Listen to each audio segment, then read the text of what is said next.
Hey, Mark, how you doing? Hey, Steve, how are you? I'm good. How are you? Good. It's a pleasure to meet you. Nice to meet you. We actually had you on before, as a matter of fact, talking about one of your Shane Scully books. In fact, I think it was the first one you ever wrote, and that's become a very successful line you got going. It has. I've written 7 of them. I think my 8th one comes out in January. It's something that people look forward to. In fact, my mom yesterday was at the pool reading your book. Again, I was actually the second time I read it at first sight. And she said to me, I read all his books. They're great. Well, that's great. I'm glad to hear that. But I told her this was not a Shane Scully book. It's a completely different type of thing. Why the departure in the middle of the series? Well, when you do a series character, you have certain parameters that you have to stay inside of. And that's, I certainly am comfortable doing that. I mean, all the television I did over the years, Rockford, I couldn't have him commit an unrepentant murder. I couldn't do, you have these certain rules that you have to protect these characters at all costs. But when you're doing a standalone novel, you're completely free to tell the story in any way you want to tell it. And so occasionally, just to keep yourself fresh, it's a good idea to write outside the series. If you look at most writers who do a series, they will occasionally write a standalone, just to, loosen things up in their head, because then when you go back to your series, you find that you're much fresher and you're doing it, in a much more creative fashion, and you're not just settling into a rut that you sometimes can with a series. So, that's why I did it.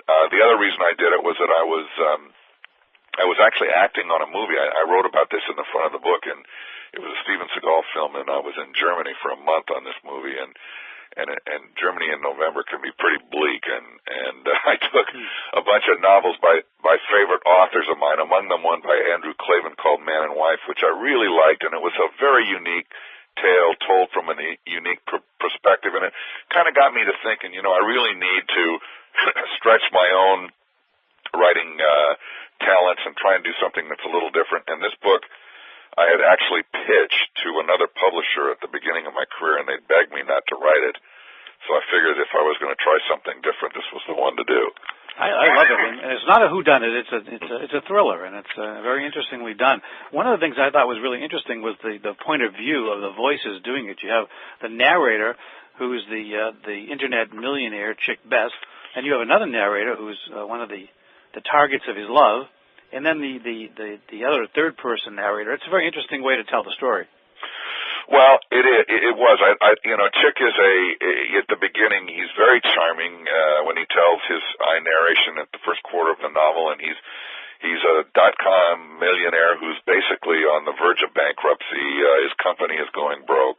His trophy wife, Evelyn from they live in Beverly Hills. She's killing him with the black Amex car. She's having an affair with her trainer. His 16-year-old daughter has a crystal meth problem and hates him. And he's in Hawaii with his family for his annual Hawaiian vacation on Maui in the Four Seasons Hotel. And he's down by the pool, and out of the pool comes this goddess that's half his age. He's 55, in the middle of a midlife crisis. And it's love at first sight. And he is determined to possess this woman at all costs. And it doesn't matter to him that she's happily married. Her husband is loaded with a milk of human kindness, is a millionaire from Los Angeles, looks like Brad Pitt. None of this stuff bothers him at all. He is determined to go forward and possess this woman obsessively. And this obsession starts to produce criminal murders, and so at the beginning of the novel, I'm in his voice telling the story, and he's very charming and funny, and you sort of feel sorry for him and like him, but then he starts saying things that you think, my gosh, why would he say that? And then after he commits the first murder, which is her husband, Chandler, then I switch over into 2 points of view. I write from his narrative, alternating chapters with her in third person. And then, so that we can start to hear her grief and realize that she's a much different woman on the inside than he sees her as from the outside. Absolutely, and of course we also see what he's thinking and what she's thinking, and they're diametrically opposed. Yeah, it's complete. He thinks he's got these fantasy, obsessive thoughts, and she's just completely only wrapped up in the grief over the loss of her husband, could care less about him.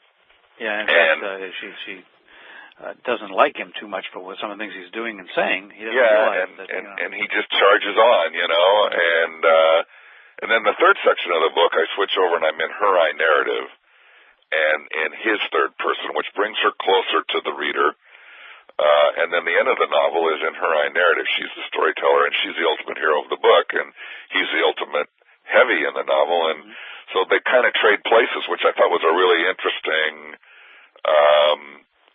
way to write the book, and I thought it worked for me really well. Well, it worked for me really well, too, as I read the whole thing. I very rarely read books when I'm doing interviews, but I got carried away. I read the whole thing, and then I ended up reading it again, and I really enjoyed it.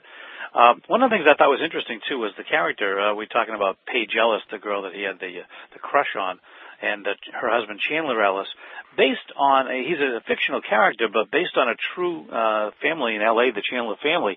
What was their reaction to this book? Did they have anything? Did they mind you using their name? Well, I actually do know some members of that family, and I told them at a Christmas party last year that I had done this. And they said, we can hardly wait to read it. Obviously I treat the Chandler family with great respect.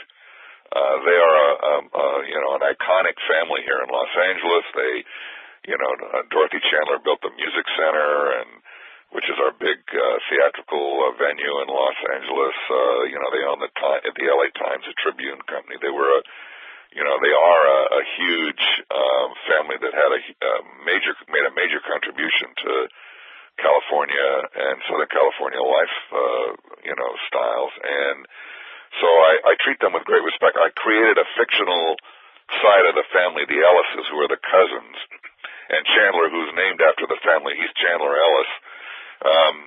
But he is I always feel if you treat real entities in a respectful way and don't say negative things about them, they have nothing to complain about, and I certainly do that with the Chandler family. I think it's a really good book, and people out there, if you're looking for some beach reading, this is the perfect beach novel. Stephen J. Cannell's At First Sight. It's a novel of obsession, and it's published by Vanguard Press, available everywhere. And I got to say, I really, really enjoyed it, and I couldn't wait to finish it. I got involved with the characters. That's what a good book is about. When you can't put it down because you want to know what's going to happen next. Well, thank you, Mark. I mean, and again, for me, if the book flew out of me, which is always a good sign. I wrote it very quickly, and I've always felt that when I write the quickest, I'm usually writing the best. So if that's any marker for the quality of this novel, it certainly for me was a very easy book to write, which means that the characters weren't fighting me, that they were coming right out of my head onto the page. Now, one of the things you mentioned, you didn't mention, I'm mentioning it now, but Chandler Ellis, the character, is an heir to a large amount of money, and he takes all his money and puts it toward helping learning disabled children, which is a wonderful thing, and it helps define his character. But I understand that you yourself are dyslexic. Is that true? Yeah, I have severe learning differences, and they gave me amazing problems all through school. And I flunked 3 grades before I got out of high school. I actually made one of those up, but I graduated 2 grades behind my original class. My wife, she was my 8th grade sweetheart. I was actually a couple of grades ahead of her, but flunked my way down into her class as I was going along. But it's something I'm very familiar with. I understand the pain of that situation, not knowing why you can't compete, why you can't stay up with your classmates, and so I chose something that I'm very familiar with to write about for Chandler, and Chandler has given, as you say, his money to this foundation that he manages, which is basically doing research on this condition. It's very interesting that you chose that. One of the things that I did is I went to undergraduate at Curry College in Milton, Massachusetts, which is one of the largest centers for learning disabilities, actually. And I met a lot of kids for the first time. I had never heard of it before, dyslexia, who had such a hard time getting through school, and they were really bright people who have gone on to incredible careers. But they had a difficulty, and the school helped them with that problem. Well, and now we're so much more aware of it than we were when I was in school, where there was no isolated condition known as dyslexia. And we're now very aware of it as a condition. And so a lot of good work is being done. I'm very involved with Bennett and Sally Shaywitz, who run the Learning Center at Yale University, and have been doing amazing good work in finding out things about this condition. Now, some of the stuff you've done in the past, your TV shows were some of my favorite shows. Are you getting involved at all in TV again? Well, I did over 43 or 42 shows, I guess it was, and so I felt I'd sort of been at that dance. I've subsequently, just last year, I sold a concept to NBC for a new series, which I'm in the midst now of developing. Whether it gets on the air, we'll see. But I'm really very devoted to writing these novels now, and I'm doing some movies. We're doing the A-Team as a movie at 20th Century Fox. John Singleton's directing, and I'm doing Greatest American Hero through my own studio, and 21 Jump Street we're doing at Sony Pictures as a feature film. So those are great. I'm making some low-budget movies myself through my own studio. So, I'm having a lot of fun doing that, and I don't know that. I mean, when you do a television series, you really have to marry it. It's a 7-day-a-week job, and sure. I don't want to give up these other things that I'm doing. So if this series gets on the air, I'm going to have somebody that's really good working with me that can basically be the showrunner. Well, talking about film, any chance of the Shane Scully series or At First Sight ending up on film under your direction? There is always that chance. Shane Scully I've had a lot of interest in. We'll see what happens with it.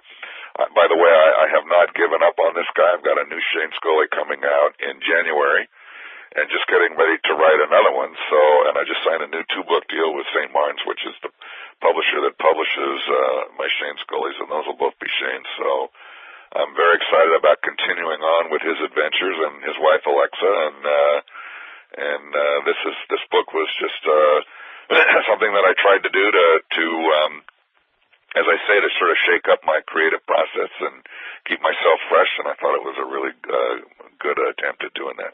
I love it. It's called At First Sight, a novel about obsession. Stephen J. Cannell, and again, it's from Vanguard Press. And just one quick question. You mentioned how it flowed right out, and I understand that I'm a writer as well. But when you're doing the Shane Scully series and you have contracts and you have to get books out by certain times, does the pressure and stress at all ever sometimes slow down the writing process? No, you know what? It's funny.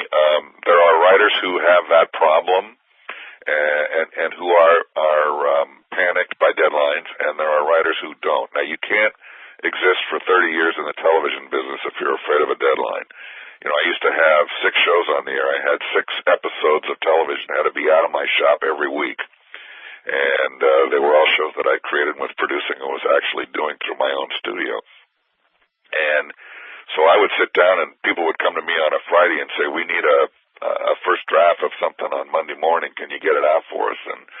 And under that kind of pressure, I would write an episode of Hunter or an episode of 21 Jump Street or The Commish or Wise Guy or wherever it was, with 4 days as a deadline, and I would always hit the finish line with the script in my hand. So, I am not panicked by deadlines. I throw the deadline over my shoulder. I know it's there, but I don't pay any attention to it. I just write for 5 hours or 5.5 hours every day and get 15 pages, and I usually could write a TV script in 4 days, and so I'm lucky in that I don't have that problem of being panicked by a deadline. I used to have writers under contract in my studio that were, and you could see how frightened they were by the deadline, but I'm not one of those. Well, Stephen, it's a pleasure to talk to you, and again, folks, you can get the book. It's available at bookstores right now. It's At First Sight. It's a great novel. I loved it. And good luck. Continue good luck. And hopefully we can talk to you one day about the movie. Oh, I hope so too, Mark. And thanks for helping me out with this. All right. Take care. All right. Bye-bye. Bye-bye.